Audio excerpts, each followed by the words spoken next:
মাধ্যমিক পাস যোগ্যতায় যে চাকরির পরীক্ষাগুলো দেওয়া যায় বা আপনারা আবেদন করতে পারবেন, 1 নম্বর হচ্ছে সেন্ট্রাল এসএসসি এমটিএস, অর্থাৎ স্টাফ সিলেকশন কমিশনের যে এমটিএস পরীক্ষা, সেটাতে আপনারা পার্টিসিপেট করতে পারেন। 2 নম্বর রয়েছে সেন্ট্রাল এসএসসি কনস্টেবল, অর্থাৎ যেটা এসএসসি জিডি, সেটার জন্য আপনারা applicable.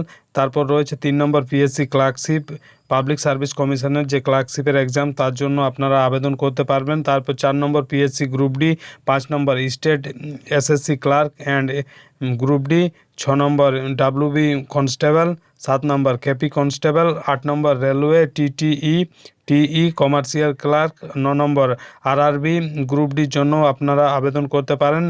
10 number RPF constable, 11 number RPF এবং RPSF, 12 number IB security assistant, 13 number CISF constable, 14 number Kolkata High Court clerk and group D, 15 number state food SI, 16 number PSC fire operator এবং 17 নম্বর Kolkata municipal service কমিশনের কিছু post রয়েছে সেগুলোতে। এবং উচ্চ মাধ্যমিক pass যোগ্যতায় যে যে পরীক্ষাগুলো দেওয়া যায় সেটা হচ্ছে 1 number UPSC NDA and NA, 2 number central SSC CHSL, 3 number central SSC stenographer, 4 number central SSC group C group D, আর 5 নম্বর রয়েছে SSB assistant sub inspector, 6 number West Bengal Municipal Service Commission junior assistant, 7 number CISF head constable, 8 number রয়েছে ministerial SSC head constable এবং 9 নম্বর রয়েছে PSC কৃষি প্রযুক্তি সহায়ক এবং 10 নম্বর রয়েছে পিএসসি ডাটা এন্ট্রি অপারেটর। এগুলোর জন্য আপনারা আবেদন করতে পারেন। তো যে সকল ক্যান্ডিডেট ইন্টারেস্ট, অবশ্যই